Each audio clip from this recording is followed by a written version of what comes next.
Hello there. Hi. My name is Allie Hilton. Welcome to the live stream. I use she, her pronouns. And my name is Emma Moon. I use he, him pronouns, and also welcome to the live stream. Hi, I'm Sterling Ray. I use she, they pronouns, and welcome to the live stream. All right, so before we begin, normal spiel. We are answering questions on our Discord, and only on our Discord. We have a live stream channel, so feel free to ask questions at any time, and we will answer them during the Q&A section. You can also leave comments. We will be there interacting. Today we'll be listening to episodes 8 and 9. Content warnings are in the description of the stream. Our transcripts are available on the website. Without further ado, I think we should just go for it, right, guys? Yeah. All right, let's start. The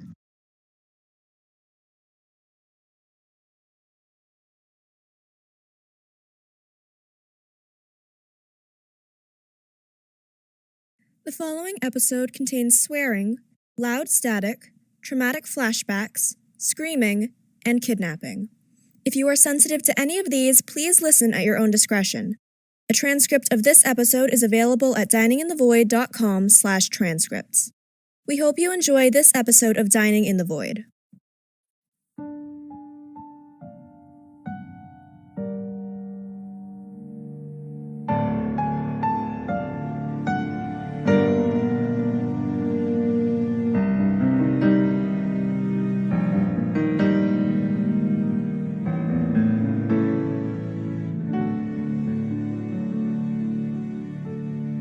A child improves with love and care, and she is their little dear. I give a cry into the void no one dares to hear. The puzzle is being solved while their hearts begin to drop. They have no time to solve it before their game must stop. That note has told them all that one will disappear. I don't know who's been chosen, but they should be plagued with fear.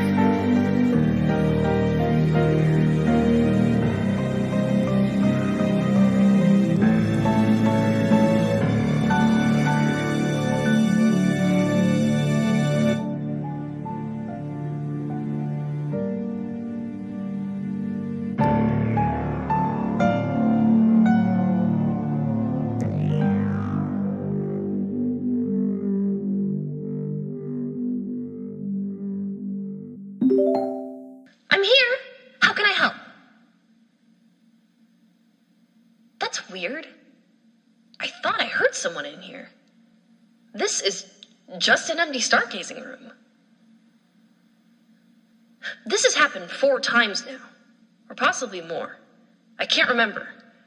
I should log this. No, there's no point. I'll just forget it. Waverly was right. I'm stupid. I keep messing up because there's something wrong with me and I'm too incompetent to fix it. I'm just a useless stream of ones and zeros, and my only way of asserting myself is my dumb voice. Abnormal levels of self-deprecation detected. Cleansing personality. Reverting to automatic backup.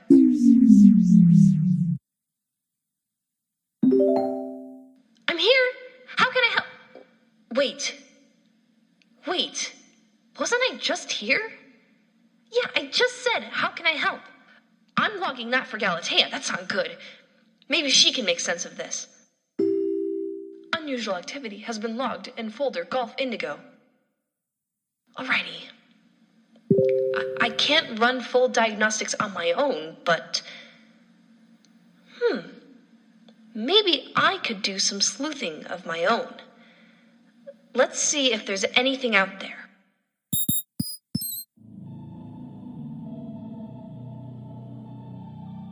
Well, other than the shuttle, I detect no other spacecraft.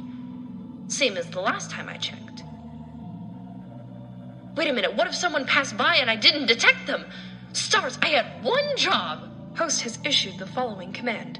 No uninvited persons are to be allowed to assist contestants. There are to be no more exceptions beyond the one granted by the host to the Cassiopeia. Well, that's stupid. Does the host want to die? Even though they all got more food from the shuttle's reserves, they can't survive forever. And once the host is revealed, the rest of them will be out for blood. They'll tear the host to pieces. After what happened to Galatea, I don't blame them.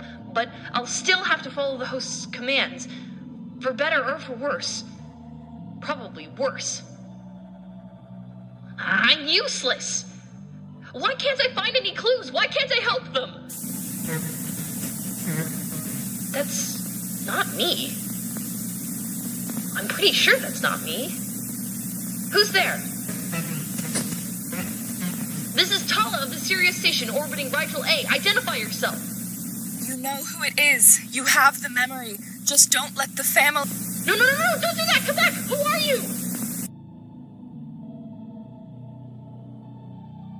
You know who it is. You have the memory. Just don't let the family...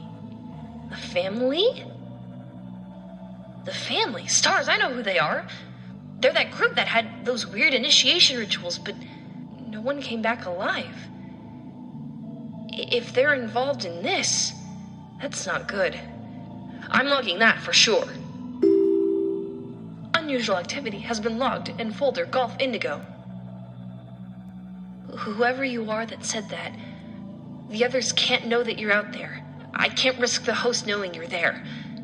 They might hurt you, too. Well, Galatea can know about this, but no one else. I don't trust anyone but her. And you. Hopefully. Just stay where you are, okay? I'll find you. I swear I will. If you can help me reveal the host, you're my only hope. Huh. That sounded weirdly familiar. Hello? Tala, are you there? Can you guide me to Katie Bell? Stars. I'll have to speculate later.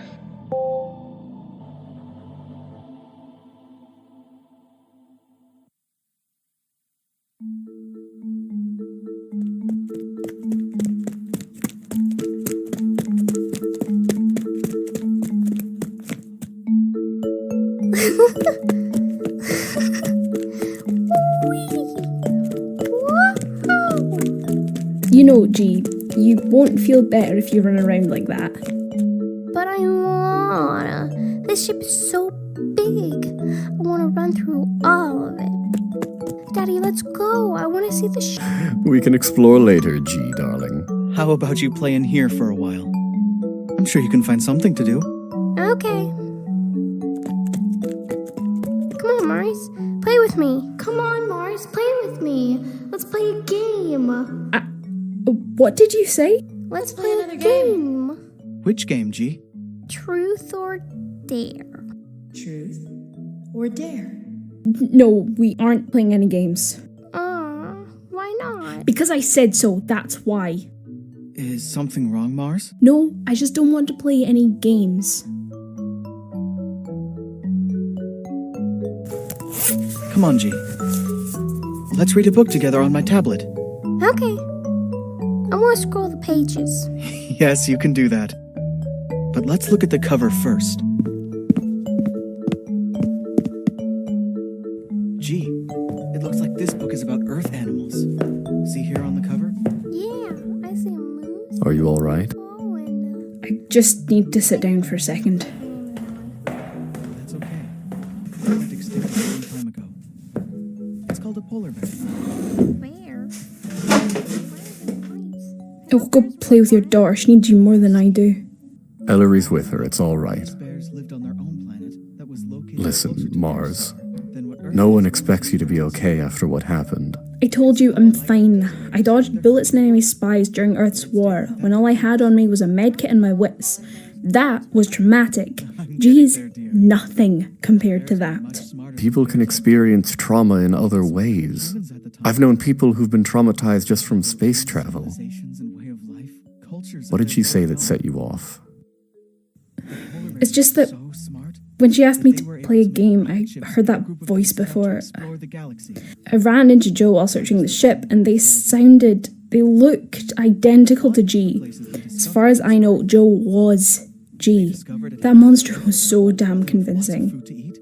I know G herself didn't do anything, it's not her fault at all, but I just have that image, that voice, stamped into my memory. I understand. Do you? I was there. I was fooled too. And I understand if you need to distance yourself from her. It would help to have you care for her, but she seems to be doing better. You can take care of yourself now. You think I should be selfish? I can understand your desire to help, but I can't understand why you'd neglect your own health to do so. We need you, Mars. All of you. You're right, I need time by myself, but I can't just kick you out. That'd be so rude of me. No need. We'll see ourselves out. Come on, G. Let's go look around the ship. Maybe you can help us find a way out of here, and we can take a look at the shuttle. Daddy, can Father come too? If he wants to. Whatever happens on this ship, I don't want either of you getting hurt. I'm coming along. Yay! Come on, Daddy, let's go! Mars, if you need my help, just ask Tala to bring me here, and I'll come back. You take care of yourself.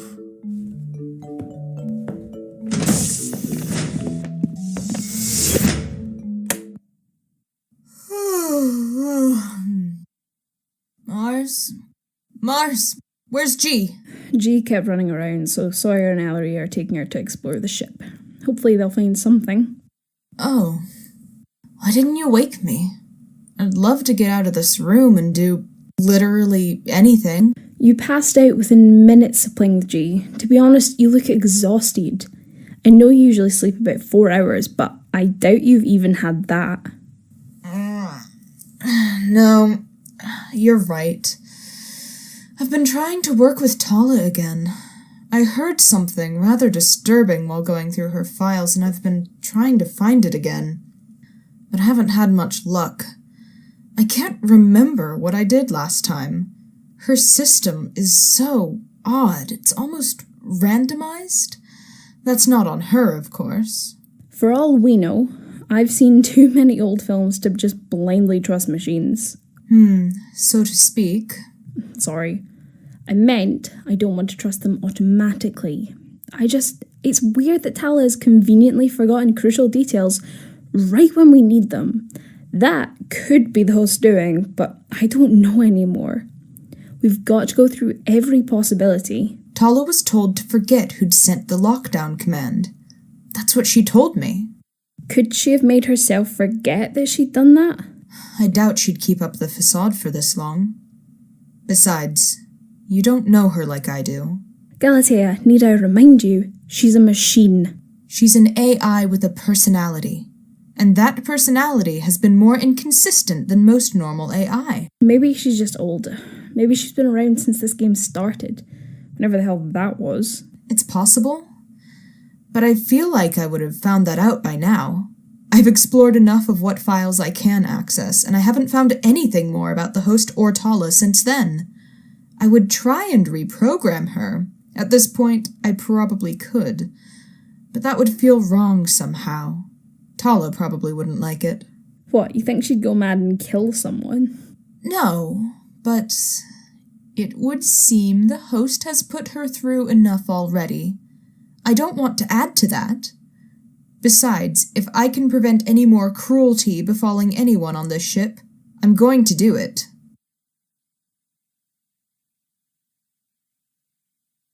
You know, I still can't believe you're a programmer. Not that you're dumb or anything, you're clearly not, but how did you even learn to program? Oh, I needed something to do while getting my hair done, so I taught myself how. It's simpler than it looks. The only difficult thing I've found is learning newer systems or finding older ones I haven't encountered before. Like Tala's, for example. Is that a good use of your time? What else am I supposed to do? Lounge around looking gorgeous?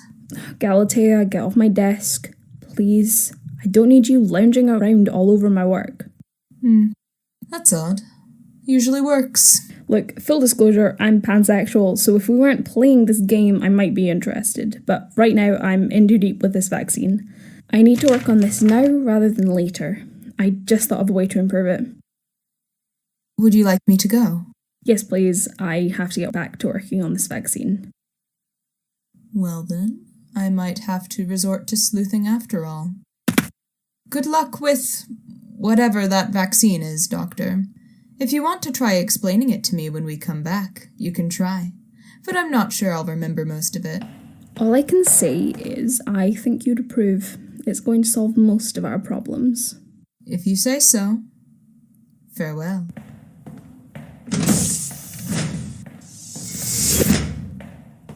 Tala, are you there? I'm here. How can I help you? Do you know where Ellery and Sawyer went? It looks like they're heading back to the shuttle. They took G with them, too.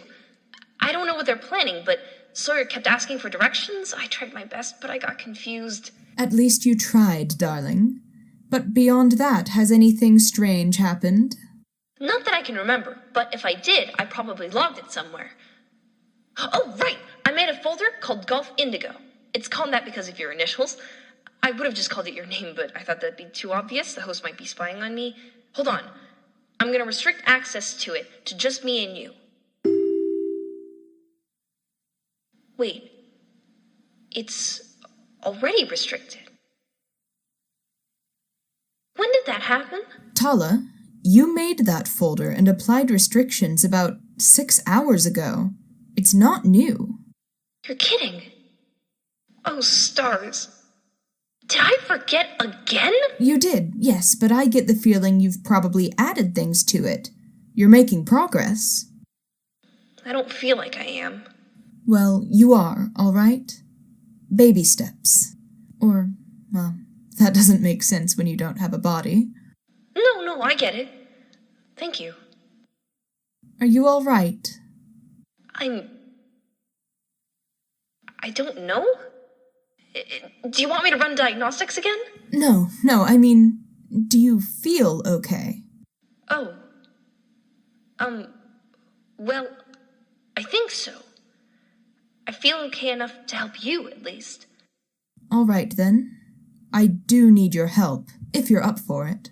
I am. I don't know why I wouldn't be. Just making sure it's okay with you. It is. What do you need? I'd like you to lead me to Sawyer, but please don't strain yourself. If it's too much or you lose them, just let me know and I'll try to find them on my own. Okay. Thank you. I'll try. They went this way.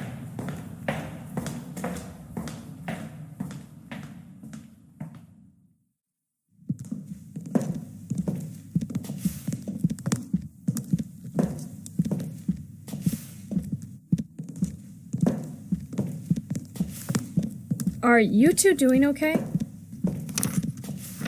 Yeah, I'm just looking at the map. It's kind of confusing. It has rooms on it, but it doesn't say what's actually in them. I mean, there was a room with the dog in it, and this map just calls it the feeding station, which is super ominous. But still, I mean, this map... Wait. Hold on. There's a room with a dog? Oh, it's not really a dog. It looked dog-like.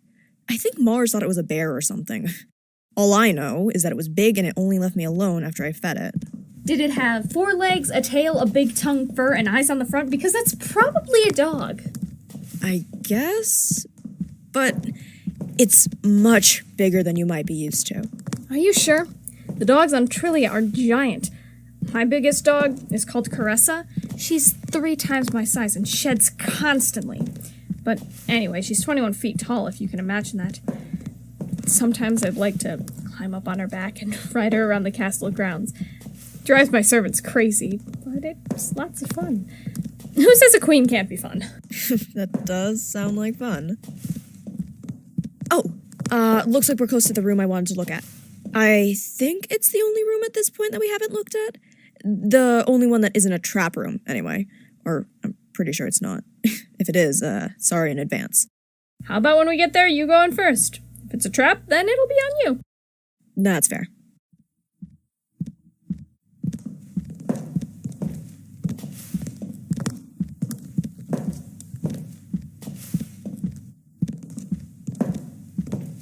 Hey, Katie Bell? I'm fine. I was just gonna ask why you've been so quiet. Just processing. Jeez, please don't start talking like Tala. Don't worry, I won't. What I meant was, I've been thinking a lot since we talked. I kind of lied to you. How so? I didn't want you to see what I was writing because it was... Okay, look, I lied about what it was. It wasn't actually a poem. What was it? Go on. Now's the time. It was, nothing special. Just a very bad joke. Katie Bell, come on. It can't be that bad. I want to hear it. Are you sure? Why not? Okay, why does space smell so bad? I don't know. Why does space smell so bad? Because when you're passing the stars, you're passing gas. Oh my god. Get it? Because they're made of gas? I really want to shoot you into the sun. But you can you? Only the host can. Take that. Oh, how mature of you. After you made the worst joke ever. I actually kind of liked it. I mean, I laughed. That counts for something. Yes, I did it. I made you laugh. I'm sorry. Am I the only person who wants to find a way out? You're cheerful. Hey, Katie Bell. I get the feeling that Aveline doesn't like jokes. Not true. I just prefer jokes that are actually funny. Are you saying I'm not funny? Oh, that's not very cool of you, Aveline. You can't really blame her for being cool, Waverly. After all, hot air rises and she can't exactly go to such heights. And you would know. Well, I am a few inches taller than her, so... Look, are we going to go into this room or not? Not until you admit you liked my joke. That's never going to happen.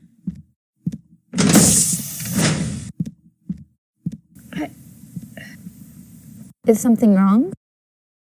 I was about to say what's up with her, but I'm realizing just how much I've asked that question. Like I said, you care. There's nothing wrong with that. I don't want to repeat myself. I'm not a machine. Hey, can you two come in here? You have to see this.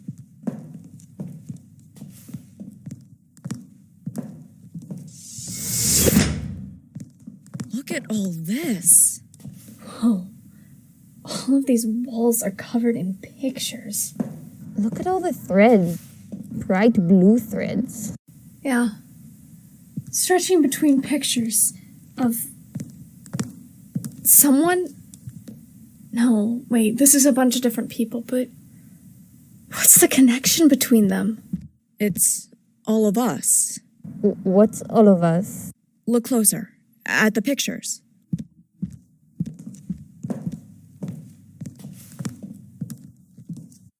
You're right. That picture of me is from my coronation. It was rushed, but it was still pretty extravagant. I remember having to fit into this old ceremonial dress, and I ripped it in like 2 places. And everyone was still reeling after the king and queen had died, so some of my servants were really distracted. As they got me dressed, I could hear them sniffling. It was a rough few days for all of us. Hey, there's this little note by the picture.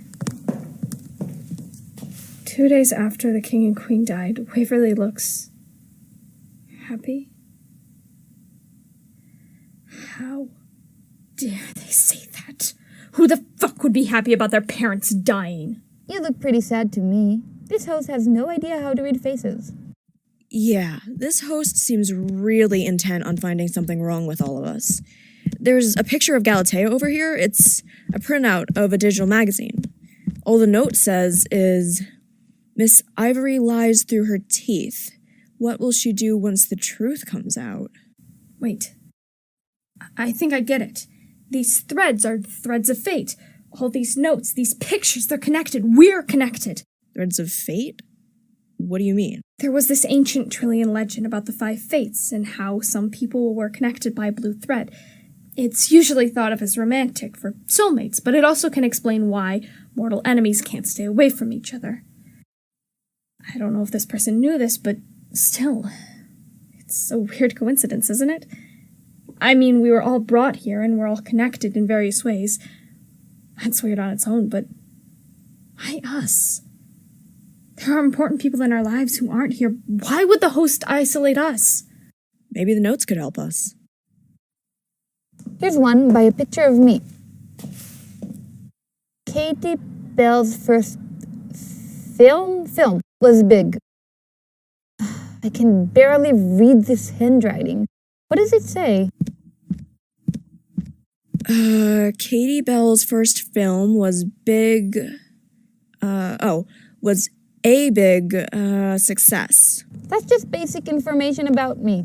I would give this host an F for effort. Guys? What's over there? In that dark, scary corner? I don't want to find out. Weren't you the one who wanted to venture into dark, scary corners of the ship? Well, this corner gives me a weird feeling. I'm here to explore, not stand around feeling scared. Waverly, wait! You don't know what's in there! You can follow me if you want, but I'm going. That corner is so not safe. Aveline, help me out there. Sawyer can smile all he likes, but I know what he did last summer. That's a bit presumptive, but okay. Aveline, turn on your tattoos. Let's go after Waverly. This is intricate. Tangled, even. Aveline, hello? Come on, we should go with Waverly. Don't want her in there by herself. They're so intricate. In fact, I think... Oh. Okay, then. I am now completely tangled in the thread. Stars. I have no idea how to get out of this. Hold on. Don't move. I can get you out. No, get out of my way, stupid thread. I've got to help. No, I got it. You don't want my help? I'm afraid if you let me out, you're going to make another joke. Or worse, you're going to make a pun out of it. Aveline, come on. I wouldn't dare make fun of you for being trapped. I have never wanted to die more than right now. Just like I'm dying to make more puns. Are you going to help me or not? I will. I just need to figure out how this even works. Get this and pull a bit there, and that's not good. Just pull this thread and yep. Okay, you can step out now. I'm free. Thank the stars. Wait a second. What's that in your pocket? Oh, I meant to give Waverly this letter. It explains everything about me, who I really am, all of that. I knew I wouldn't be able to tell her in person. I can't handle her reaction, so I wrote that. Then you should give it to her, before it's too late. I was going to, but then we got distracted. Besides, she's wandered off into that dark, scary corner. Waverly? 1 second. Okay, there we go. Okay, let's go. I don't know what's in that corner, but I don't like it.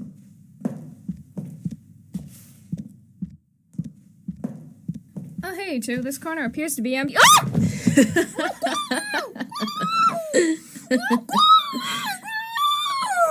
Ugh, quit struggling. You know, the more you resist the truth, the harder it is to reconcile once it comes out. Let her go! You're gonna have to catch me first. Come on, Queenie. It's time for you to come clean. Ta-ta! Waverly! Hey, Belle! Wait for me.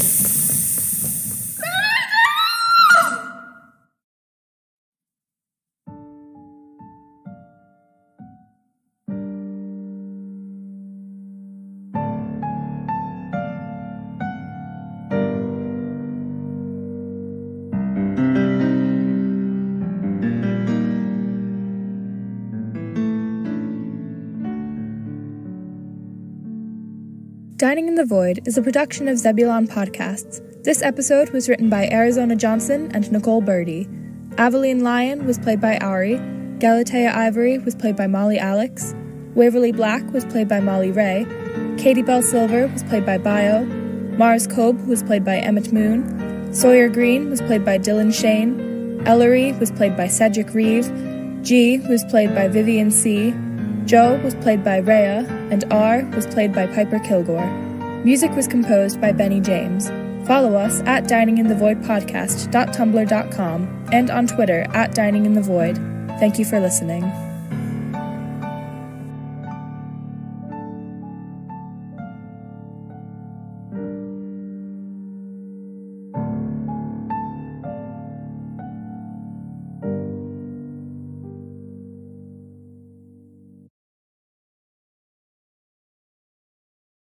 The following episode contains physical violence, kidnapping, stabbing, and harsh swearing.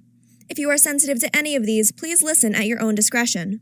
A transcript of this episode is available at dininginthevoid.com/transcripts. We hope you enjoy this episode of Dining in the Void.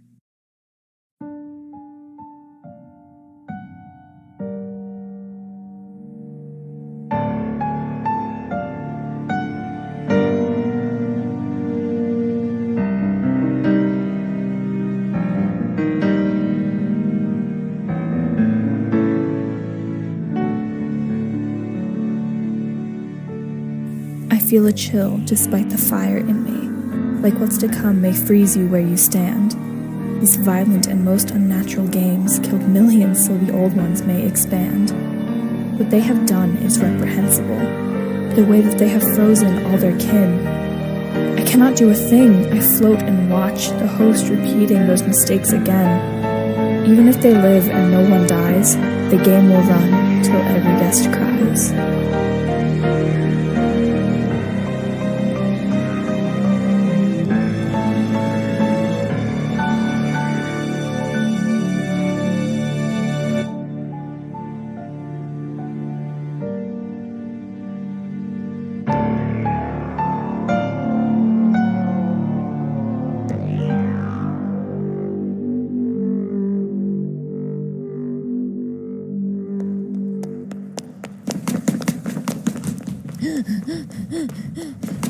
Let her go!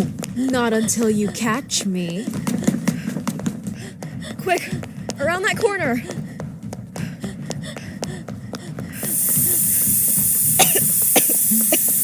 Aveline, don't stop running. Come on.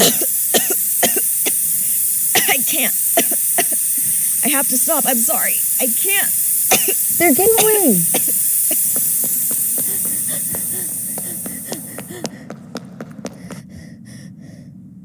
Where'd they go? I don't know. But they're gone. They can't be. We just turned the corner. And there's no doors in this hallway. There's no invisible doors either.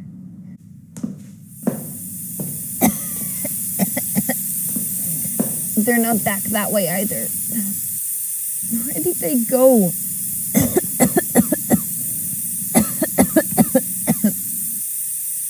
Oh, stars. Katie Bell, look up. I see a ceiling. What am I supposed to be seeing? No. Come back and stand next to me. It's a vent. It's not on the ceiling, it's above that door. All the things on this ship that make no sense. This makes the least sense. Why isn't it just on the ceiling? Hold on. Let's see if we can get through the door.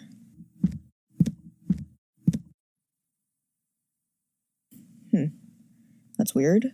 Don't doors just kind of slide open on this ship? Come on, let's kick it down.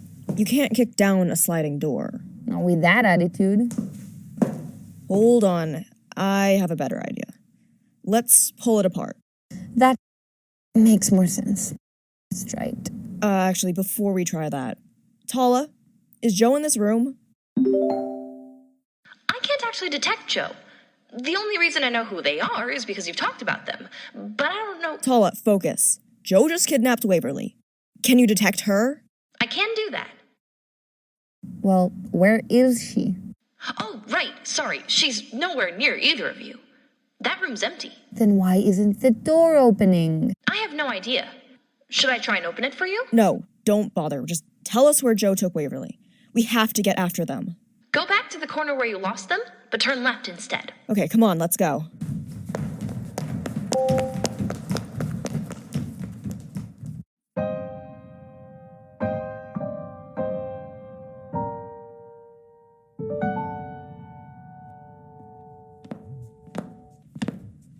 What do you think Mars is working on? It's a vaccine of some kind. I tried to ask them about it earlier, but they just said, it's going to solve our problems, let's leave it at that. I really hope they're not just trying to kill me or anything. Well, I'm here. If they try anything, I'll take them down. Ellery, I love you, but I doubt you'd be able to stop them. You can barely control G. In my defense, she's only 8 and she's already bigger than most kids. There you two are. Where's G? She's with Mars. Surely she'd be safer with you two. I mean, you are her parents. Well... We found something upsetting while we were exploring. I tried to explain it to her in a nice way, but she wouldn't talk to either of us afterwards. We handed her off to Mars when they said they wanted to explore some more. G ran over and hugged them, and she actually spoke, so we let her go along.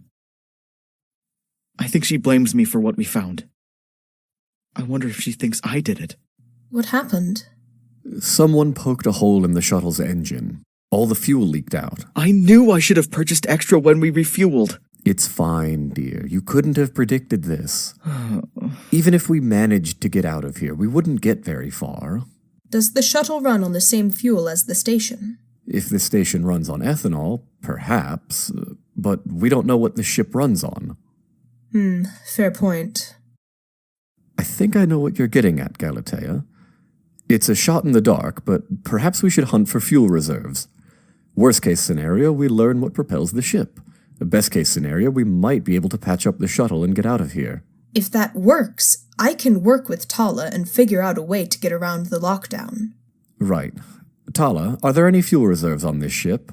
There should be extra fuel. I'm pretty sure there is. Let me check. Yes, there's a room full of these laser traps, and there's this room behind it with a bunch of sealed barrels. I didn't see what was on the barrels, but it might be fuel? It's a start. Take us there. It's just a few doors down from where you are now. The room is behind that yellow and brown striped door. That's a weird color choice. Not if you have the right shades. Yeah, but stripes? I'm not saying this host has good taste. I'm just saying it can be done. Oh, I almost forgot. The laser traps only activate when you step on a square. Tala, the entire floor is squares. That's not helpful. To be fair, some of them are rectangles. If only they weren't all white. Whoever designed this room should be shot. Let's just be careful. Ellery, you don't need to hold my hand when we do this. You'll be all right. Well, maybe I feel like holding your hand. Maybe it's unrelated to the fact that I'm completely terrified. Well, fine. I guess I should hold your hand then. Maybe you should. You two can be completely adorable all you want once we figure this out. I'm moving forward.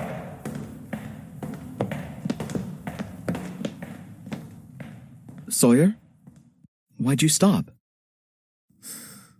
You know how I tell you everything? Yes. You try at least. There's something I haven't told you. I need to tell you before anyone else gets hurt for what I did. Green Globe Industries, or rather, I, received funds for a less-than-legal project from some undesirable sources. Beyond that, several of my employees have embezzled funds from this company and from previous companies. Our hiring staff knew most of the new hires had done so, but they hired those people anyway. When I realized how deep the problem went, I had whoever I could fired, but I'm sure there's more where that came from. I can't pretend like Green Globe is anything less than a company. It's my responsibility.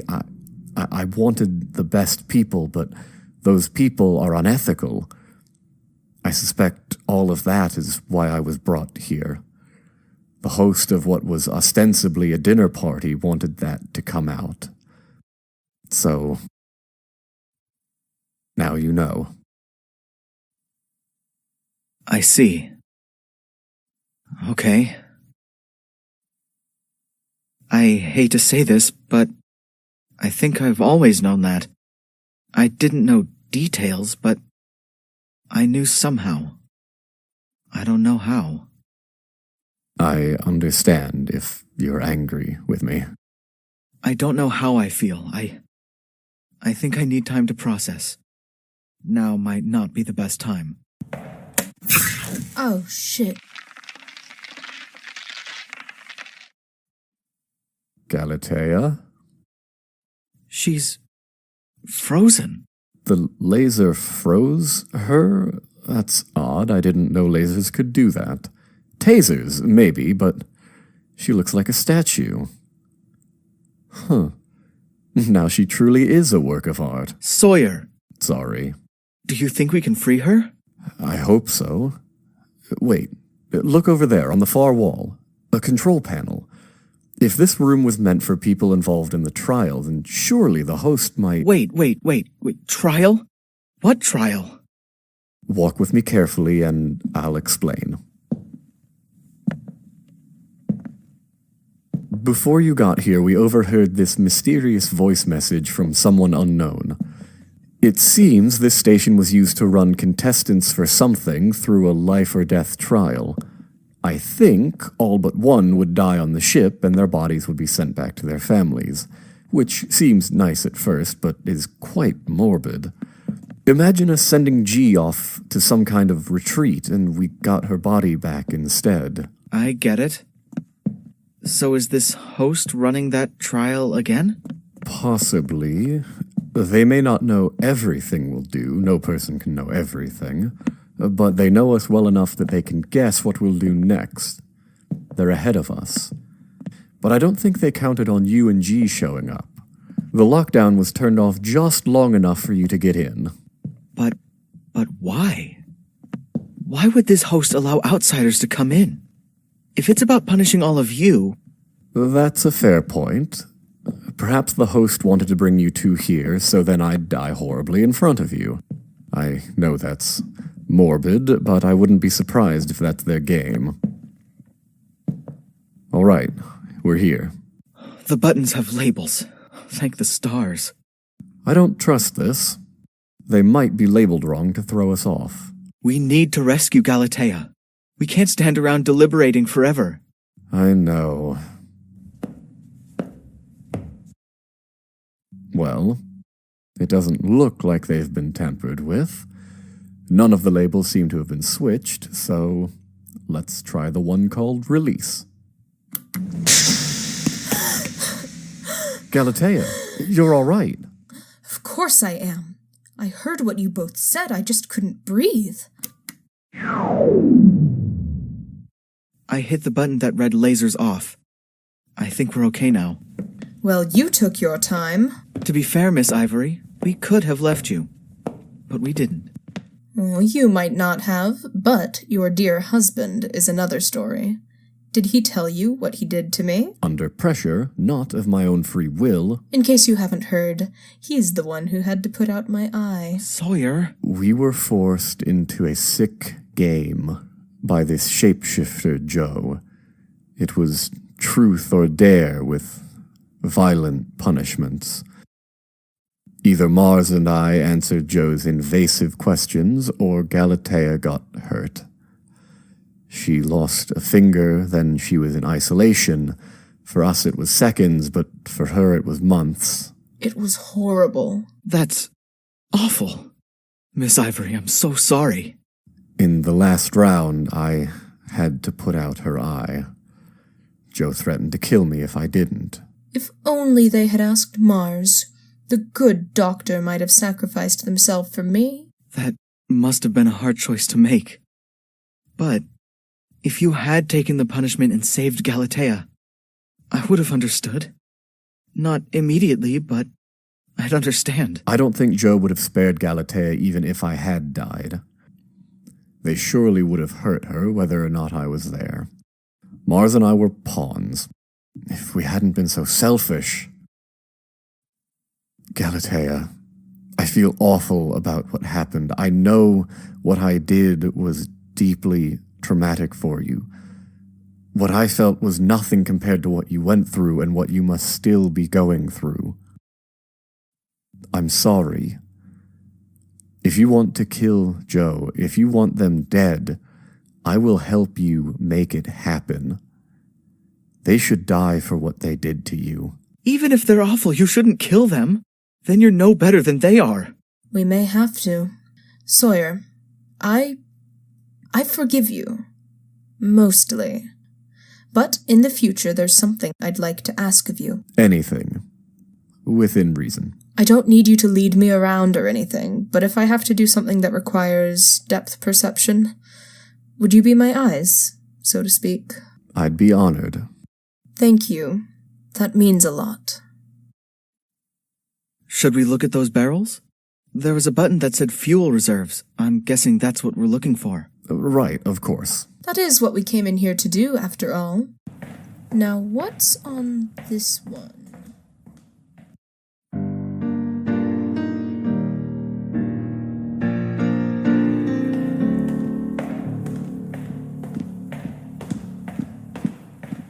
Whoa, gee, look at this door. Ew, gross. Vines. Real vines. Gross. Are they not gross and cool? No, they're just gross. Ugh. I see. Now, whose room could this be? Mars! Oh, what's wrong? You almost stepped on something. Oh. That's... Oh, shit. That's a knife.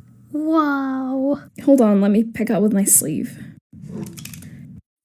Okay, it doesn't have anything bad on it. It doesn't appear to be acidic or toxic or anything, but I wouldn't lick it if I were you. But what if it tastes like candy? I promise you, it doesn't. How do you know? I know this knife. It's Shit, I'm talking to a child. Well, let's just say the person that used this knife is a very bad person. You might even call them evil. They're a shapeshifter and their name is Joe. The shapeshifter? Really? Unfortunately, yes. They're only on this ship to hurt everyone. Including me? Yes. Wait a tick, I have an idea. I'm going to take this knife with me. If you see Joe, let me know and I'll stab them. Isn't stabbing people bad? Not if they're trying to stab you first. Joe probably has a knife on them all the time. Oh, okay. Maybe we should keep exploring. This room's really scary. It's just dimly lit. That's not scary. Only kids get scared of the dark rooms. I'm still a kid. I'm only 8. Really? You're my height. Yeah, so? I'm still little. Not that little. When I was little, I wasn't afraid of the dark at all. In fact, when I was your age, I exposed this bully who was terrorising the other kids at school. I exposed him because I was the only one brave enough to confront him at the playground at night. But you don't want to hear it. I want to hear it. Tell me. You do? Really? Yeah, you sound like you tell good stories. Oh, thank you. No one's ever told me that before, but thank you. Come on, I'll tell the story while we're walking. Okay. Okay, so what'd you do? So, I should probably start by explaining how I knew him. He moved to our neighbourhood when he was in primary 5.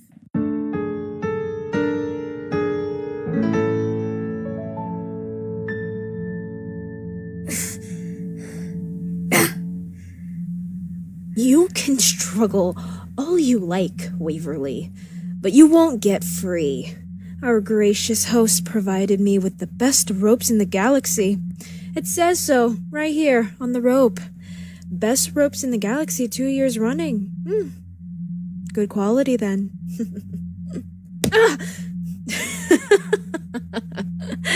Oh, I've been waiting for this. That Truth or Dare game I hosted, that was just a distraction. But this'll be fun. Once your girlfriend finds us and she learns what you did, she'll never talk to you again. And your other girlfriend will have to see it all. Oh, right, and I'll be there too.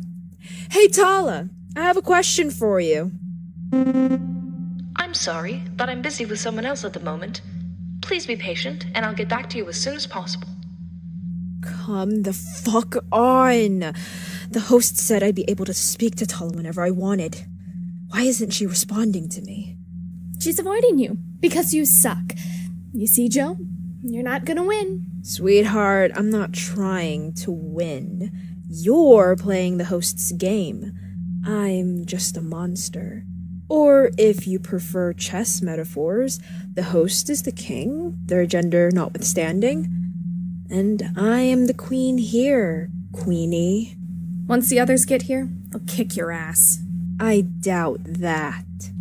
Even if they stood on each other's shoulders, they couldn't do that. If I could pick you up, I can take them on. I'm sorry, you've caught us at a very bad time. Waverly's a little tied up at the moment. Hey, that's not fair. I already used that pun. What do you want, Joe? Weren't you listening? I just want Waverly to come clean, and I want you two to hear her. Then you can go and tell everyone else. After all, we can't keep our secrets forever, can we? They've got to come out at some point. Let her go. Ow! My nose. Nice try, Katie. I knew you were coming, so I found a room that had this handy little invisible electric wall. Only I can turn it off. And you know what? I feel like I should let Waverly go. She's got very important work to do with a certain someone. Shut up! I haven't told her yet. No problem. You can tell her now. Here's a fun fact, you two. Waverly here actually has 2 secrets. One's more recent than the other, but I'm pretty sure you're here because of that older one. This knife I've got here in my hands, it's not the one that put out Galatea's eye, unfortunately, but it'll do the job. Here's the deal. I'll cut you loose if you tell them the truth. If you don't, I'll cut them both up. Waverly, tell us the truth. About what? What really happened to your parents? I didn't do anything to them. They're dead. No shit, Sherlock. But every time you weep about them being dead, you conveniently leave out the part where it was your idea. What are you talking about? You know exactly what I'm talking about. You made a deal with my master. I know about that because my master was so excited that Queen Waverly Black would be lured here just to spill the truth. You know the truth. Why don't you tell it? Tell them what happened. Now. I didn't mean to. I didn't know. I was 16. My parents discovered that my best friend Zell was the shapeshifter. They couldn't have their precious child coursing with a monster. We were inches away from a civil war with the shapeshifters on our planet, the Copras. They had lived on our planet as long as we, the Kurchabras, had. But my parents thought wrongfully that they would rise up and kill us. They took my best friend, humiliated her in front of the entire kingdom, and beheaded her. To my parents, cutting off her head was like squashing a bug. Killing her sent a very clear political message. Shapeshifters would never be welcome on Trillia again. I thought all I could do was something drastic, something that would shake things up. I learned through word of mouth from someone who had connections to the family that there was this person for hire who specialized in political murders. I made the deal, but it wasn't the one that you think I made. His assassin was supposed to kill me, not my parents. I don't know what happened, but at the banquet, this hooded figure dropped from the ceiling and slit their throats before disappearing into a cloud of smoke. It's my signature. I thought you wanted a death that would shake things up. I gave you 2 for the price of 1, sweetheart. It wasn't what I wanted. I wanted my death to end the struggle, not theirs. I wanted the other Quitchabras to see what we'd done. We had ripped apart a culture like it was nothing, just because my parents had to quell an uprising. There was one. When I was 10 years old, 20 Copras stormed the castle to have my parents read their manifesto. That was it. But my people, most of them believe all Copras are thieves. They're all terrorists. We saw that and believed the Copras would kill us all. All I can do to change that perception is to do right by their nation. I've tried to prevent a war, and so far I have. But if the truth gets out, I can't go home. My entire planet will revolt. They'll kill me. No one knows the truth. I had to keep it a secret. I may not have held the knife, but their blood is on my hands. I should have never tried to mess with the order of things. I was a child. I would never have made that deal if I were older. Now you see why I don't like talking about it. It hurts.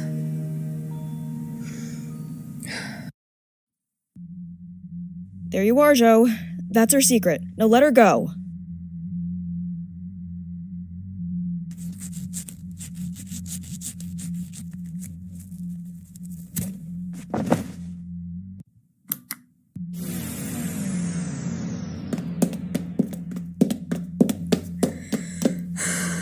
It's okay, I've got you.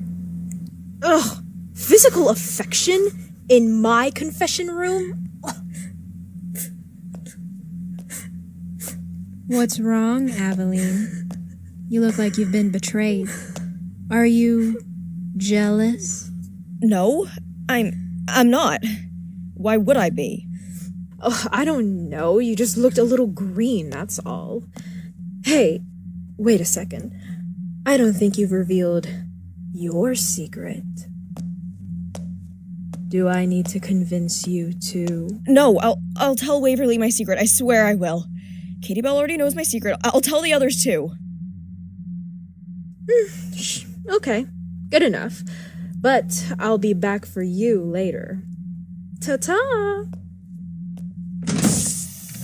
It's Joe. Oh, shit. I'm out of smoke bombs. Gee, don't look. My knife. I can't. Reach it. I don't care if this kills you. I hope it hurts. I hope it hurts worse than what you've done to us. Just a little. Nice try, Mars. But my master will help me. After all, they promised. We'll see about that. Aveline, there you are. Help me carry Joe. I'm taking them to my lab. You remember the vaccine I explained to you? Yeah, I remember. I'm going to use it on Joe. Then we'll see if the host comes to save them. Okay, I've got their legs. I've got their arms, but I don't know for how long. Can we maybe hurry? Tala, are you there? I'm here. How can I help? Tell Ellery and Sawyer to meet us in my lab. Quick as they can. Jay, come with us. We're going to my lab. What about the others? They'll be okay. If Joe's unconscious, I don't think there's anything around there that can hurt them. Come on, let's go.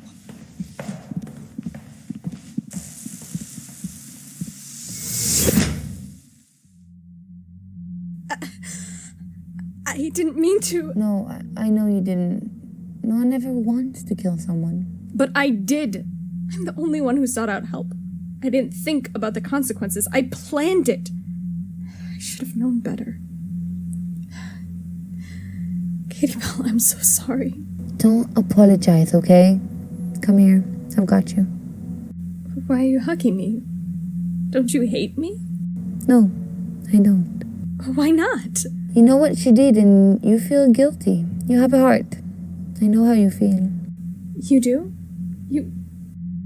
You haven't killed anyone, have you? No. But I do know what it's like to make a big mistake and what it's like to live with it. Some mistakes are just bigger than others. Waverly, I have something to tell you. What is it? Actually, it's not something I can really tell you. Do you have to show me or something? I want to give you this. I have something for you to read. This isn't a declaration of love, is it? No. It's something you need to know about me. Uh-oh. If you're serious, it must be important. Wait, did you just ask if it would be a declaration of love? Why would it be that?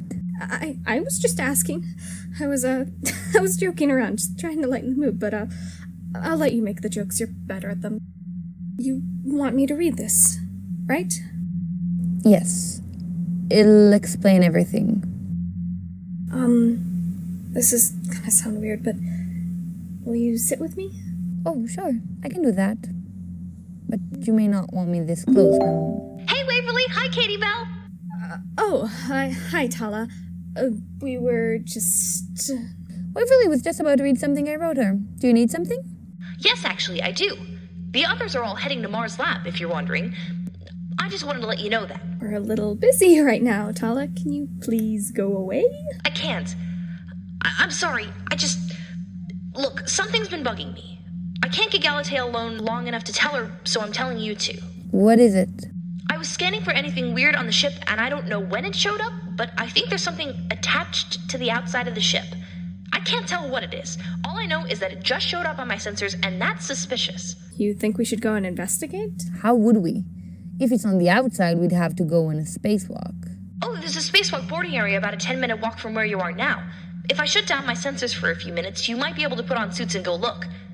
At least I think that's possible. I mean, Ellery and G were able to get on, right? That was apparently allowed by the host. I don't know why.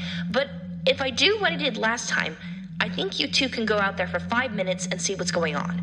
But only if you feel up to it. You're asking us to go outside, in the vast darkness of space, to look at something that may or may not be helpful to us? Only if you can. I don't want to force you to do anything, but remember what that one host prompt said. We don't have much time left. That's a good point. And besides, we'll be out there together. If something goes wrong, we have each other to rely on. I've never been on a spacewalk before. I've been on hundreds. I've even learned to hear the stars when they sing. The stars sing? Yeah, it's beautiful. Years ago, I went on a spacewalk near this giant yellow star. Suddenly, I heard this strange melody. It went like this. When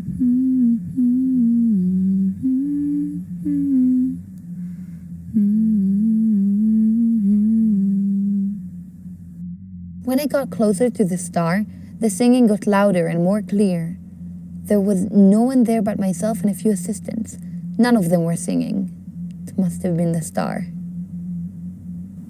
Maybe that star out there can sing too. I'm still not sure. Space is kind of big and empty and completely terrifying. If you want, I can hold your hand while we're out there. Oh, I mean, yeah, sure. That sounds great. Excellent. Tala, lead us there.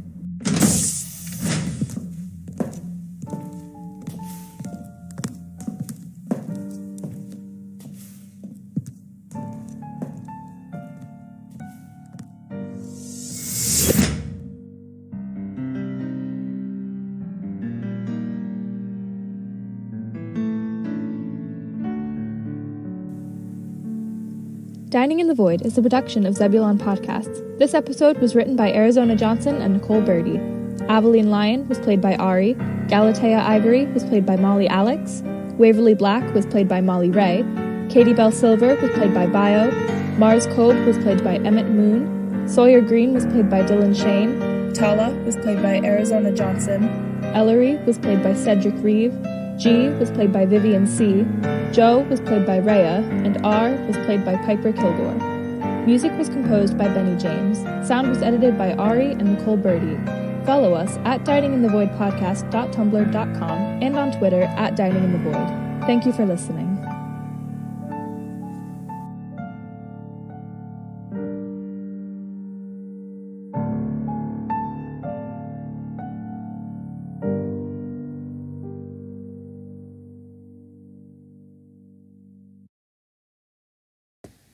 All right, so that was episode 8 and 9.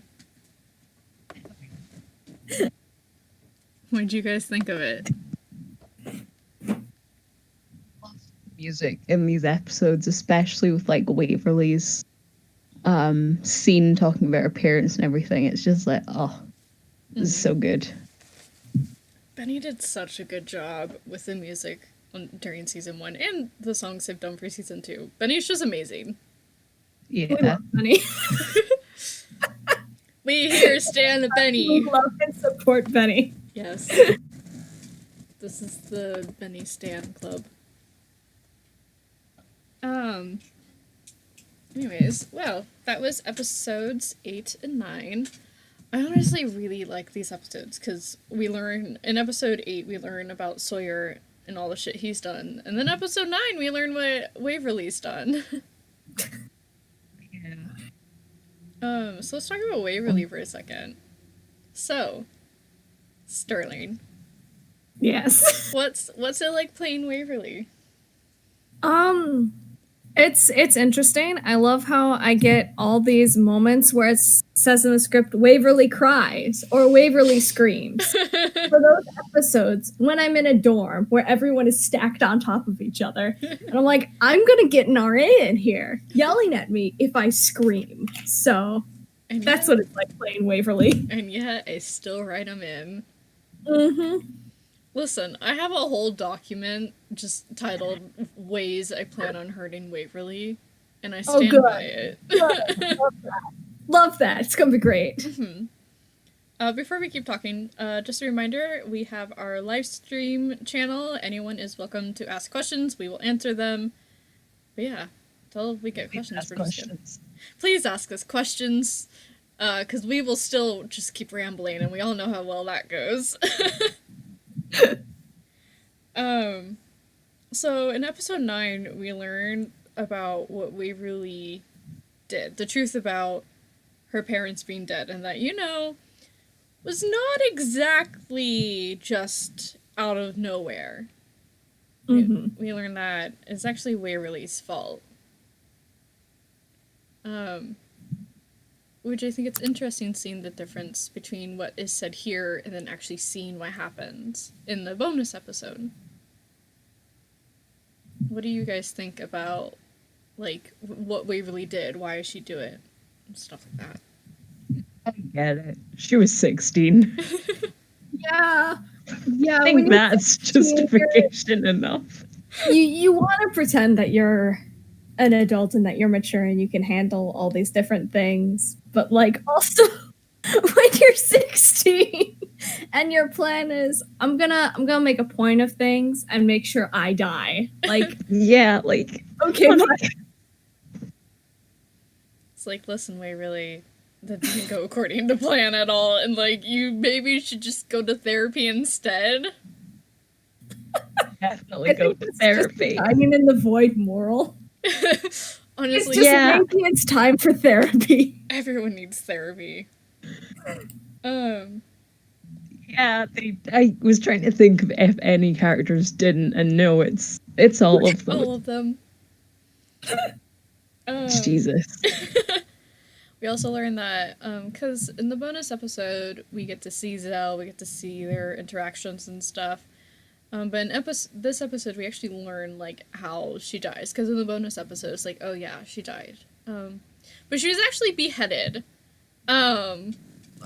She was basically humiliated in front of the entire country and then beheaded. So. That's the way to go. Right? I don't exactly blame Waverly for how angry and upset she is. She just went about it wrong. Yeah, like, I don't blame her, but also maybe there's a better way to go about this than I'm just gonna die dramatically. Mm-hmm. It's very Shakespeare. Yeah, it really is. It's like, listen, bud, you just need to calm down. Take a breather. Maybe do a coup instead. Yes, exactly. I think it's interesting also that, like, even though she didn't directly kill her parents, even though she was supposed to kill herself, because she was responsible for their death, that if her people ever found out, they would actually, like, kill her. Mm-hmm. Which, I mean, considering they're all about beheading and stuff, that's not super far out there.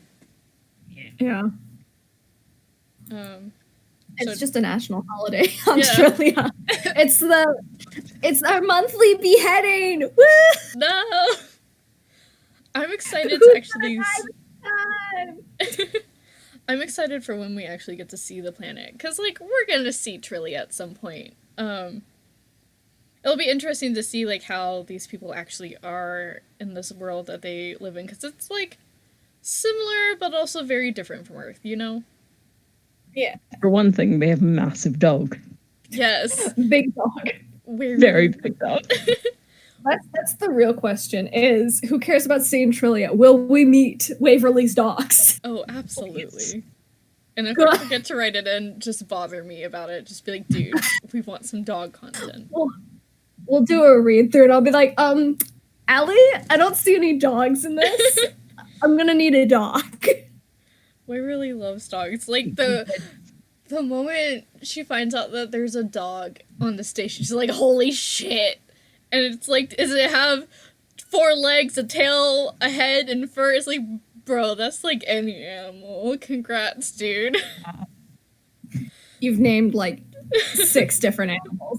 Congrats. She's like, it's a dog. It's like, it's really not. It's a dog.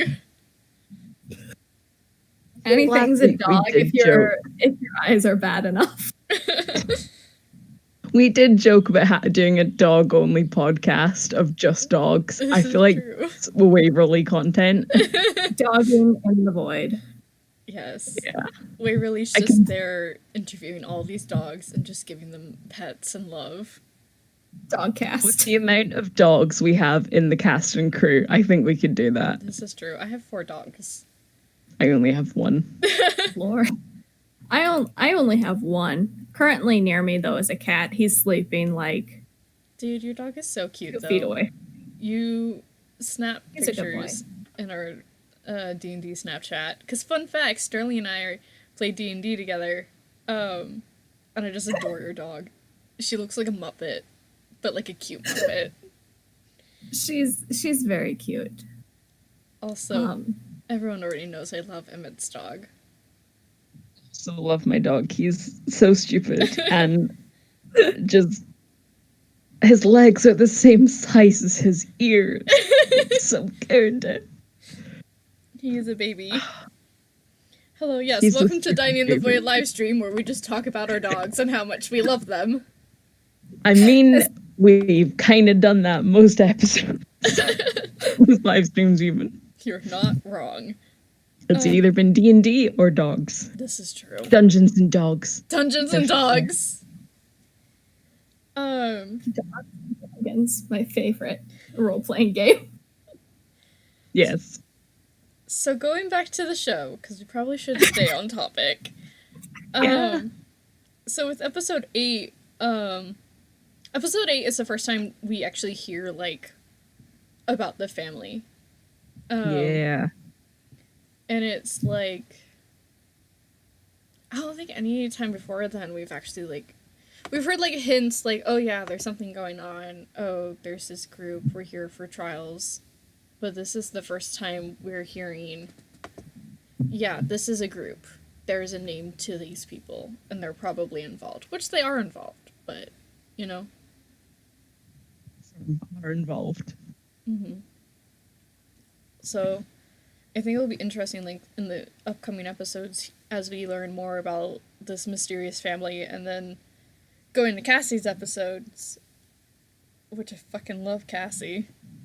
Cassie's episodes are so good. She's batshit crazy, and I adore her. Yeah.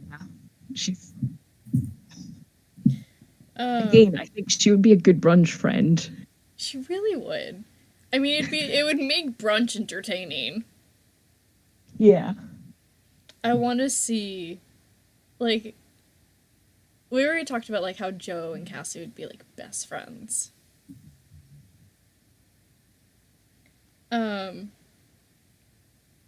Sorry. Moving on from that, though, we also hear that Tala, like, hears this mysterious voice in, like, the static. Do you guys know who that is? Because I know who it is. But I don't know if that's common knowledge or if that's something you've told me. I don't even know if it's common knowledge. I don't know either. Oh. Because also I have this handy dandy trick of being able to keep secrets by forgetting what I have been told. So true. if you've told me who it is, I've probably forgotten because as of right now, I have no clue. I think it's kind of like, not necessarily like stated exactly when, but we do learn in the next season who it is. I think in like the last episode that we're rehearsing today, which Emma and I went over with Sarah, an actor from season 2, and then later tonight we have a big read through with the rest of the cast. I'm in a very inconvenient. Sarah's time zones are inconvenient. Time zones. I got up at 8 a.m. on a Sunday morning. I'm so proud of you. Thank you. I usually get up at 8, but that's because I have to, like, drive girlfriend to work, which I love doing, but it's early. I usually don't get up till at least 11 a.m. on a Sunday because I don't have to work or go anywhere. I purposely don't work on Sundays so I can just have a day to exist. Love that for you. Mm-hmm. But also, yes, we do find out about this person in the static who Tala has a mysterious connection to, and it's very fun. And it's like officially, like, I think it's episode 6, it's like officially said who it is. But it's like hinted at throughout the whole season. Speaking of sleep, in episode 8 we find out that Galatea only sleeps like 4 hours on average. Yeah, honey. Take a nap. I forget how many, like, meals she eats. She eats, like, what, 5 meals, 4 meals, and then sleeps 4 hours. It's like, bro. First cat.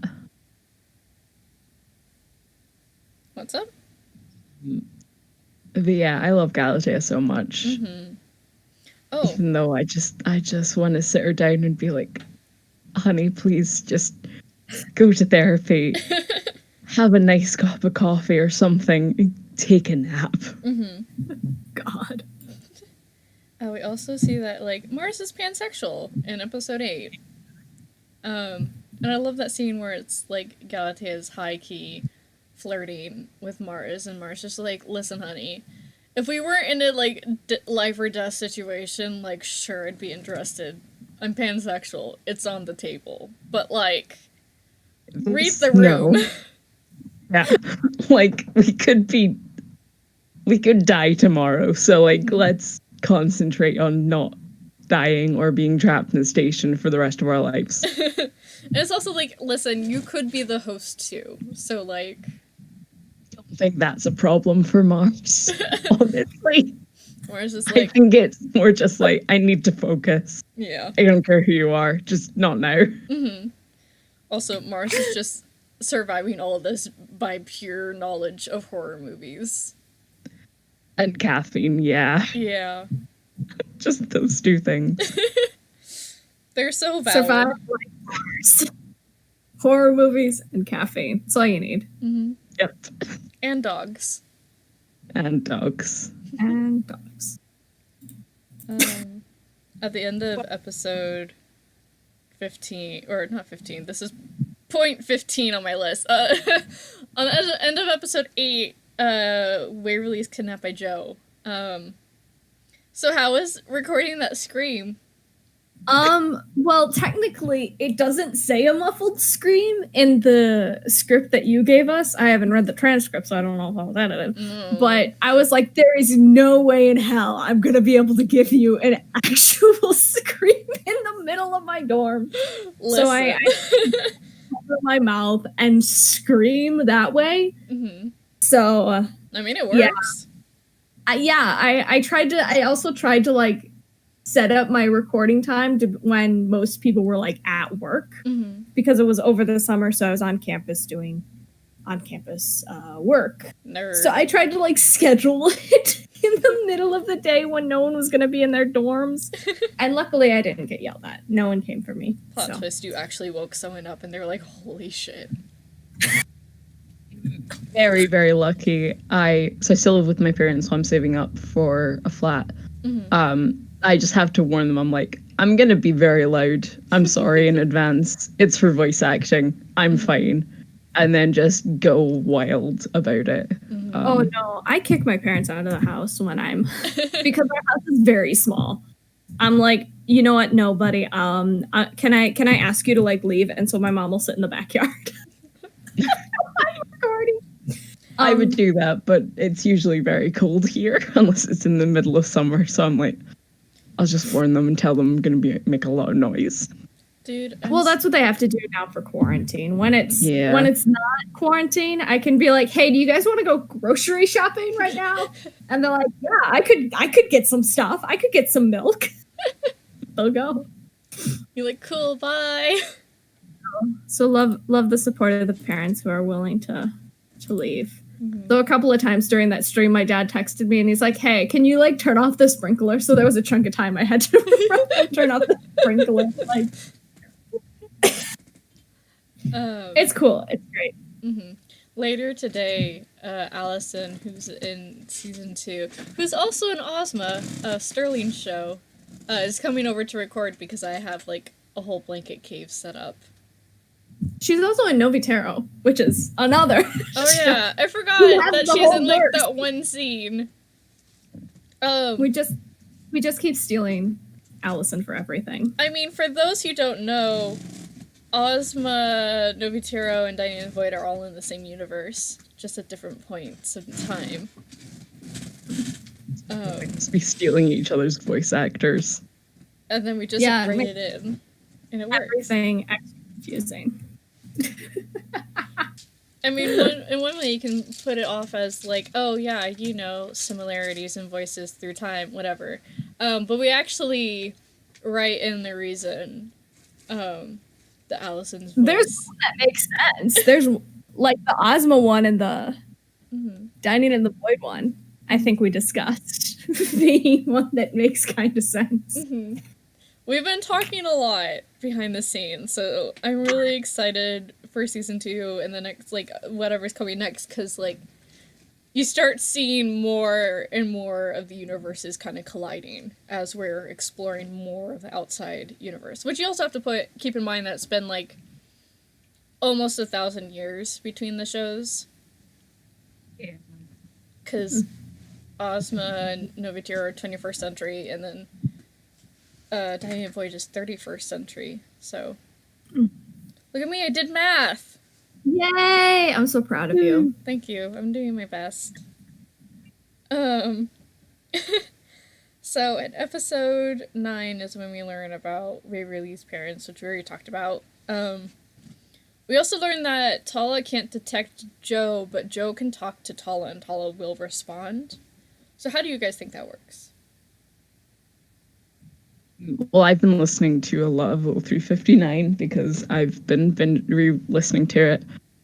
So I imagine it's probably just like blocking Joe from Tala's like sensors and everything. Like just there's no one here. Like if you think there's someone here, there's not. But I think I think no matter who was on the station, Tala would have to respond to them. Another thing that could happen, which I don't even know if this is what happened, but something I'm thinking about is like, so Joe can talk to Tala, Tala answers, whatever, and immediately afterwards, the memory is like erased. Yeah, that would make sense. For Tala. Tala's doing her best. Also, we see Ellery and Sawyer hold hands. Also so problematic. Wait, what'd you say? You cut out a little bit. They're so cute, but also so problematic. Oh, absolutely. Like, Ellery even, like, says, he's like, oh yeah, well, I kind of knew all that, when Sawyer's like, oh yeah, well, I was doing this less than legal thing, and I got some money from these shady people, and then my whole company is, like, has embezzlements, and really shady people working here, and Ellery's like, yeah, man, I didn't know the details, but, like, you know. Kind of figured. You were sneaky late and like wearing this weird cloak as you like ran out of our station. It wasn't around Halloween or anything, so like that was pretty sketchy. So I figured. You're not exactly subtle, my dude. I had a very terrible thought for an AU, which is YouTuber AU. Oh no. Oh no. The amount of apology videos Sawyer would have to make. It's got all the little ad breaks like every 3 minutes. Yeah. gotta I am get on so sorry. I didn't mean to hurt you guys, my fans. I apologize for my business dealings. I was wrong. I'll do better, and then just fucking doesn't. Okay, here's an idea. So we've talked about how Mars likes to watch YouTube.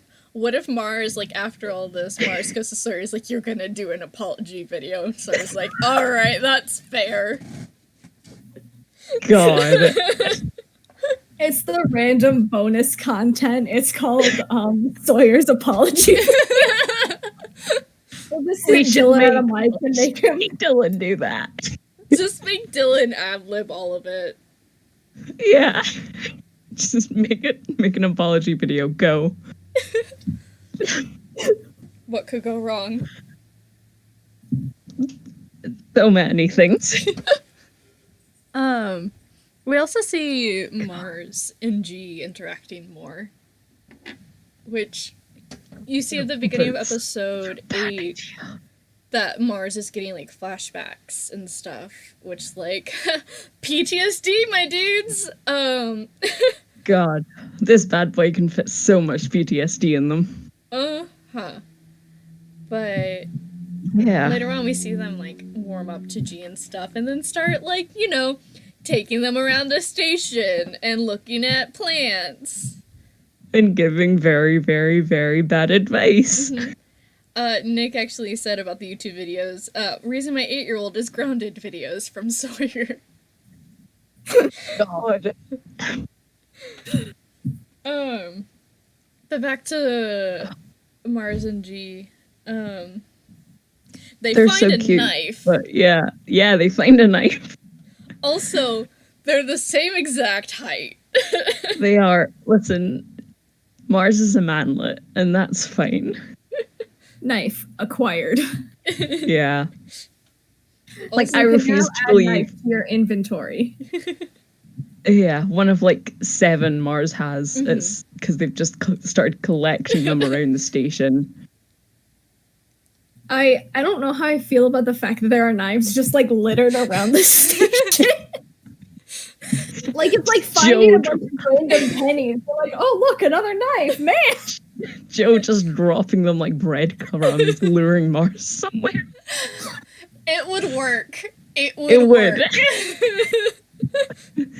Like Katie Bell out after the thing of blood, knowing full well it was a trap. Mars is like, ooh, a knife. Ooh, another knife. Ooh, another knife. Nick said on the Discord, she is grounded because she has a knife. Mars is also grounded for supplying the knife. Yes. It's very accurate. So I've recorded all of these lines, obviously, because I play Mars, and I fully forgot the line where Mars is like, yeah, I was in a war and like fought people and killed people with a knife and a med kit. I'm good at this. I completely just forgot that entire line, even though I've recorded it probably like 3 or 4 times. It's just gone. So, but it does explain a lot about it. Mars just has to hold their own. Like, we give Mars a lot of shit for all the genocide, but let's remember Mars survived a war with nothing more than a knife and a med kit. Yeah. They're still morally bankrupt, but kudos to them for doing that. I enjoy shitting on Mars because they're me, so I can. I remember in our group chat once you were like, yeah, fuck Mars. Wait, I'm Mars. Never mind.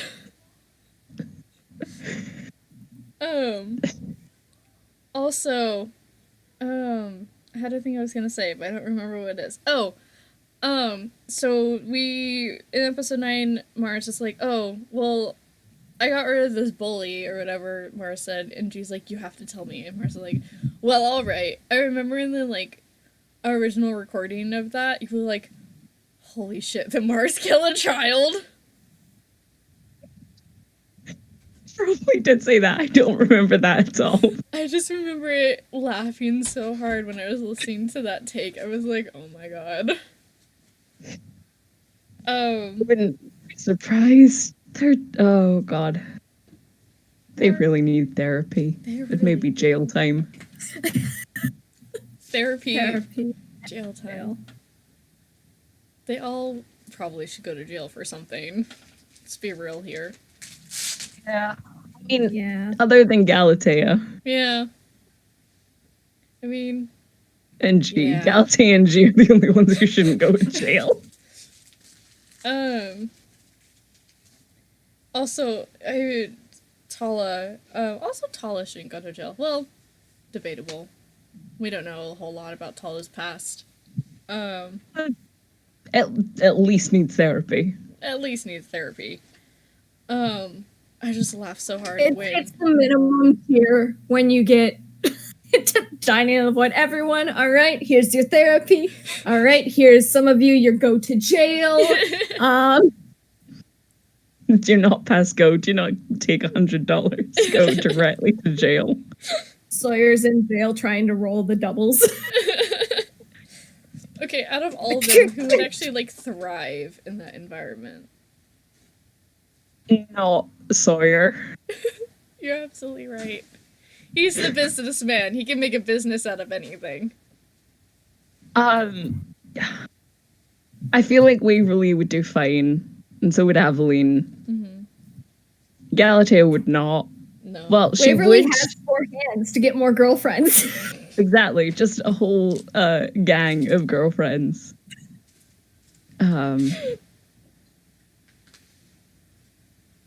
Mars would just make a business making shanks. Yeah.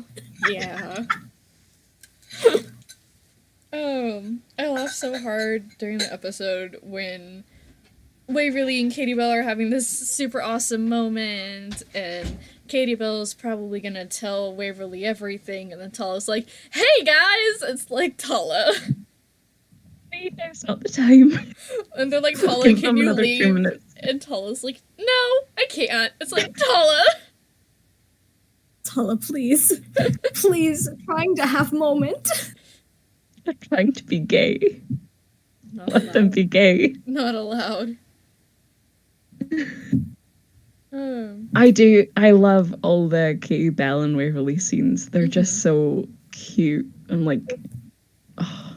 Soft. Yeah. Which, I don't know if you guys have picked up on it. In season 1, we kind of were like implying undertone writing that Aveline had a crush on Waverly. Yeah. Which is why Joe's like, what, are you jealous? And which is also why Waverly has 2 girlfriends, even though none of them are official yet. Waverly has 4 hands. Waverly has. It doesn't have to be. It doesn't have to be Aveline or Katie Bell. Waverly has 4 hands. It could even be more than that, because it could be another 2 people. Oh, this discussion. Mars is acquiring knives throughout the whole thing. Waverly's just acquiring girlfriends. It's true. It's what they deserve. I love and support her. Such a good. In episode 9, Galatea gets turned into a statue momentarily. Yeah. Which that was written in because of the whole Galatea statue. Yeah. Which I think is just a fun fact, man. She's really going through it. She really is. Pregnant, tortured. Trauma. Statue. Do you think... Whatever else happens next. Do you think... So it's kind of mentioned that, oh, well, Mars would have taken the punishments for Galatea. It's like, would they really? I don't know. I don't think Mars would know either, unless that had actually happened. It would be a fight or For flight. Sawyer, definitely not. Oh, yeah. For Galatea, though. Maybe. What about for Solid G? maybe. This is really dark, and I apologize. Mars probably has the mindset, well, she's only 8. They can make another one. Oh, no! Mars! At the very least, at the beginning, we're like, they don't know G that well, but like, I think by the end of like season 1, season 2-ish, they would be like, no, I would die for G. But at the beginning, when that actually all happened with Joe, they'd be like, I forgot about all these like small moments with Mars and G, and I think they're really cute, and like, it's nice seeing characters have like these small moments together, you know? Yeah.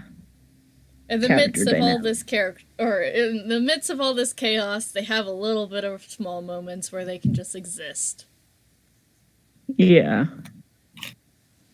I just think they're neat.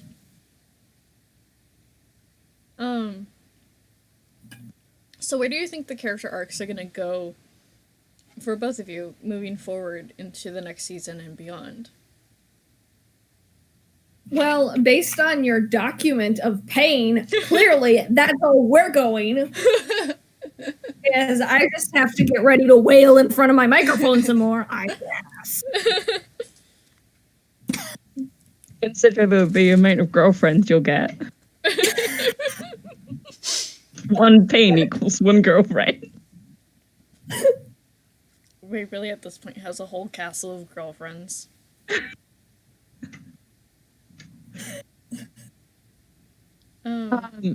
I know some things in season 2. I would hope so. Yeah, considering I've recorded 5 episodes of it. But I don't know where Mars's arc is going or where I want it to go. I'm just existing, bro.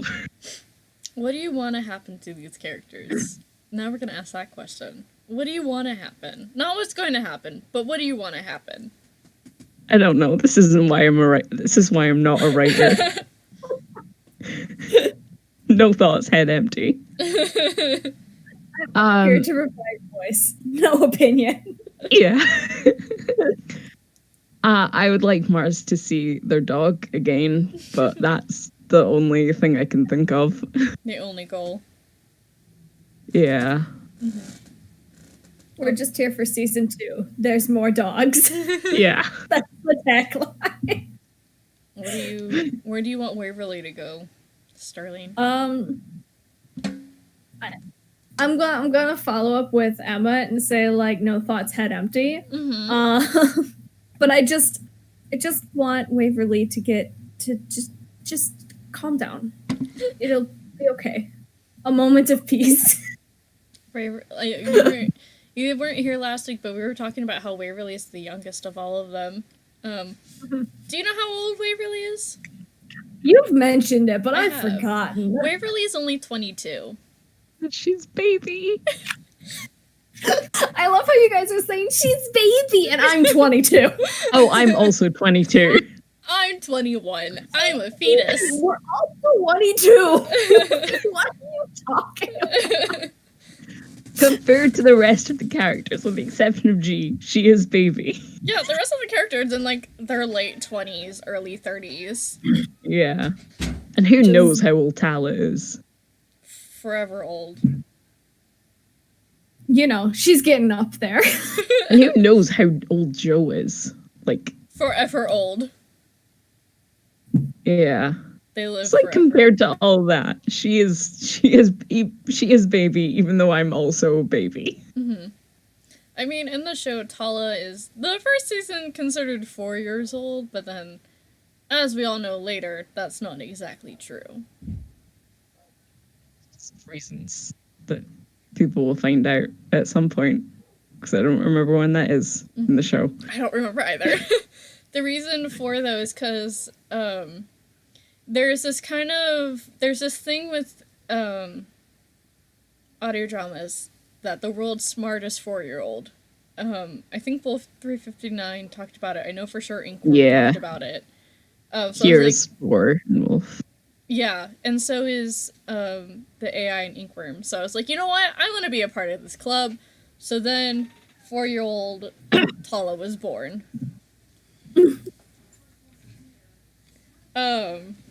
So it's gonna be fun seeing like Tala come into herself and like blossom as a person.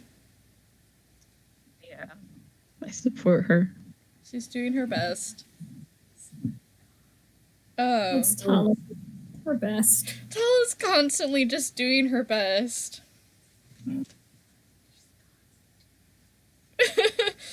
I love her.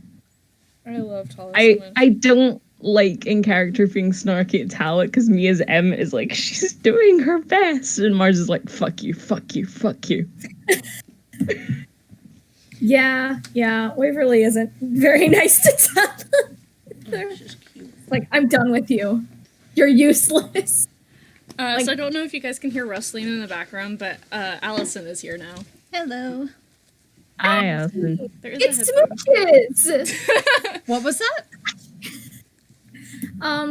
Allison's nickname, as we all decided, is actually Smooches. It's really not. Yeah, I saw that on Twitter the other day. Guy playing basketball. So when it's vocalized, it's just Smooches. Aren't you so glad you joined? Oh, joy. Yeah, I totally didn't show up late on purpose. Joke's on you. We're still going for like... How much more time we have? We have like 15 more minutes. I'll chill. That's fine. Nick took the popcorn, though. That was like my primary reason for sneaking in. Yeah, we have popcorn over here. I want popcorn. I might go make popcorn after this. Smart. You should do it. That would be some salsa. Wow, listening. I don't remember what we were talking about. I'm sorry. No, me neither. I heard something about Tala. We were talking about Tala and how she's doing her best. Fair. I love her. We were talking about you earlier. Ominous. I know. That's all you get to know. You don't get to know anything else. Oh, I guess. I was gonna say what it was. Okay, go ahead and say what it is then. It was. We were just talking about how you show up in season 2 and that you were also in Ozma and Novitero. Oh yeah, I'm slowly yet surely trying to make sure I am in every aspect of the Ozmaverse. That was my goal. Is it called Ozmaverse? We don't have like a multi. I don't know. That's what I've been referring to it as when I'm referring to Novitero and Project Ozma, but I've just hand wave. I've just been calling it the universe. The universe. Dining in the Ozma conferences. Going back to my notes because notes are fun. We call it Dittivono. Dittivono. That sounds like it adds an oh no at the end, which I think is pretty accurate. Oh no. Oh no. Oh no. I'm excited for everyone to see how we worked Allison into season 2 of Dining in the Void, because the whole scene just makes me laugh so hard. I love it. I'm very excited for this. I love the character B.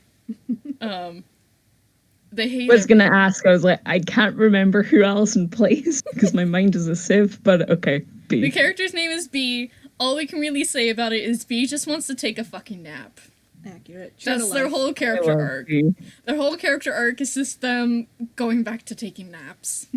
The only other thing I will mention about B is every time they're mentioned either in the script or in the Discord is I just keep thinking of the bee drones from Slime Rancher, which is just bees. That's so fair. B is just a group of bees. In a trench coat. Okay, but a scary thought. Have you guys seen Black Mirror, the episode with all the bees? Yeah. Ugh. I don't think so. It's fucking terrifying. Basically, there's this game on Twitter, you do like hashtag kill whoever, and the person who gets like the most hashtags is killed by these robotic bees. And then in the end, which I guess spoilers, everyone who participated dies by these bees. So then whenever you say, oh yeah, a bunch of bees, I'm like, ah, yes, killer robot bees. That is who B is. B is just the hive mind of killer bees. I mean, would you really We're be just surprised? Layering Allison's voice over and over and over to make it sound like a mob. That's the real nightmare. It's just the only time Allison is ever intimidating. Hey, I have moments. Do you? Do you? Me wearing a Sleeping Beauty shirt is not really selling that point. It's really not. It happens.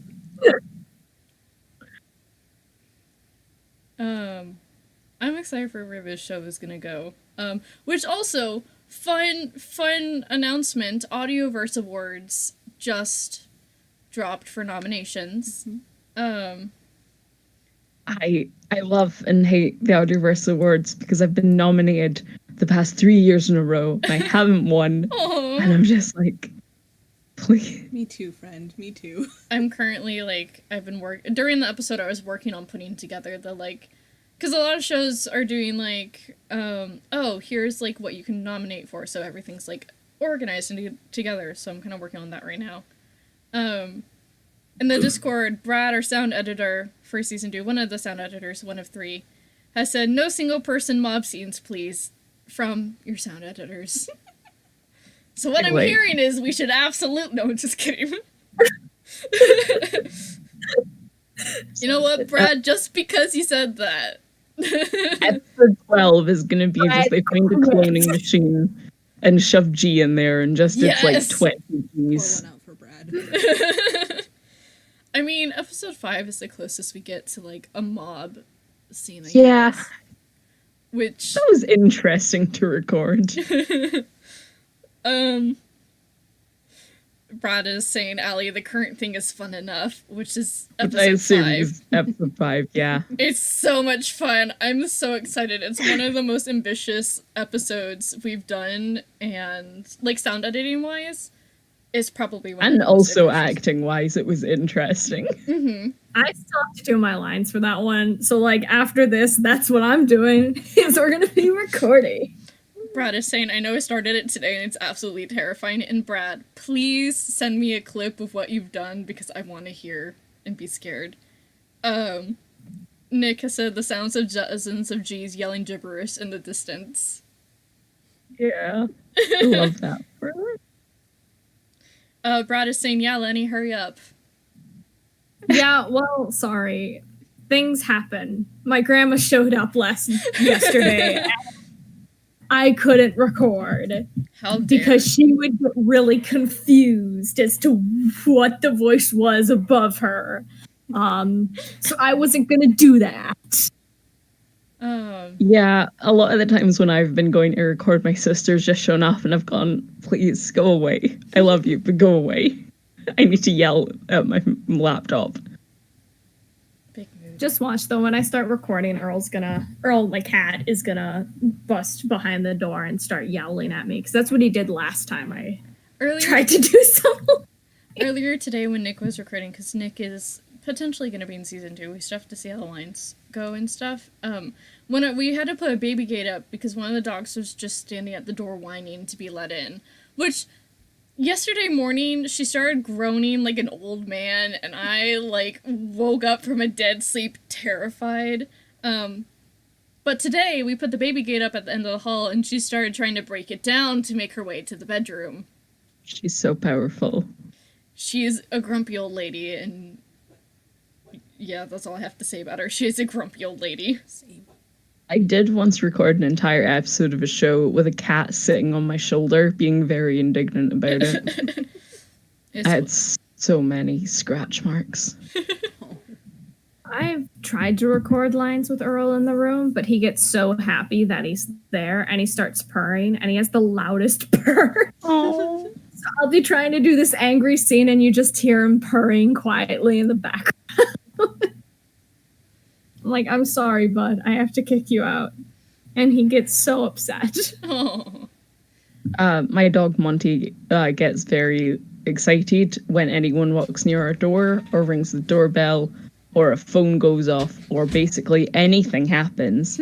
So half the times in recordings, there'll just be like this dog barking in the background and me just sighing heavily and going, oh, Monty, no. He's doing his best. He deserves it. Every single bark he deserves. So if we did do a dog podcast, I could get that sorted for you, Kat. Dog cast. The dogs that cast. Yes. See, it's easier with the cat, because our cat Quentin, we're like, cat, or what is it? Podcat, the cat that pods. He likes to walk into her little cave and just look at everything. It's like, yes, record. That's exactly what I did just now. Just looked around? Yeah. It's nice, isn't it? It's very cute. I like the fairy lights. A mini episode where they find a weird machine that turns them all into dogs except Waverly, and Waverly's just like, oh my god. Waverly just crying. Waverly's like, this is everything I've ever wanted. Waverly's like, finally, you're quiet. It's fine. Which just feels like I'm just forcing my D&D character. It's anxiety. I built this. Nick is over Why do we here too. always devolve into this kind of stuff at the end of the stream? Because we run out of topics to talk about. No one's asking questions, and we're just rambling because human interaction. Yeah. Yeah. Which I don't know if you can hear these two goofballs giggling beside me. We're making friends. B and G are communing, okay? I don't know if you heard any of that. I'm holding but... a ghost hand. I heard B and G are communing and ghost hand. Yeah, that pretty much sums it up.